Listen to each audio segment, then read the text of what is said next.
গণতন্ত্র ধ্বংসের মূল ক্রীড়নক সাবেক প্রধান বিচারপতি এবিএম খায়রুল হককে গ্রেফতার ও বিগত সরকারের আমলে নিম্ন ও উচ্চ আদালতের দুর্নীতিগ্রস্ত বিচারকদের অপসারণ দাবি করেছেন জাতীয়তাবাদী আইনজীবী ফোরামের সভাপতি জয়নুল আবেদিন।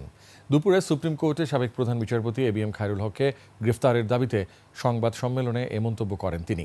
এ সময় ফোরামের মহাসচিব কায়সার কামাল বলেন, এবিএম খায়রুল হকের এমন বিচার হওয়া উচিত ভবিষ্যতে যেন আর কোনো বিচারক গণতন্ত্র হত্যা করতে না পারে। মামলা হলেও এখন পর্যন্ত খায়রুল হকের বিরুদ্ধে কোনো পদক্ষেপ না নেওয়ায় ২৯ এপ্রিল বিক্ষোভ কর্মসূচির ঘোষণা দিয়েছে জাতীয়তাবাদী আইনজীবী ফোরাম।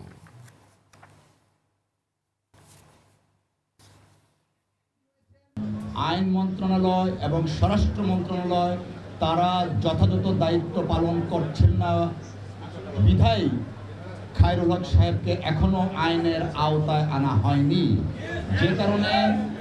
যে কারণে বাংলাদেশের আইনজীবী সমাজ হতাশ এবং ক্ষুব্ধ। জেনেক্সে শিফট করো, লাইফকে লিফট করো। উচ্চ আদালত এবং নিম্ন আদালতের ফেসিবাদের দোষর ও চিহ্নিত দুর্নীতিবাজ এবং দলবার বিচারকদের অপসারণ দাবি করছি। পাশাপাশি বাংলাদেশের বিচার বিভাগ গণতন্ত্র ধ্বংসের মূল কারিগর সাবেক প্রধান বিচারপতি জনাব এবিএম খায়রুল হককে অবিলম্বে গ্রেপ্তার এবং বিচারের মুখোমুখি করতে হবে।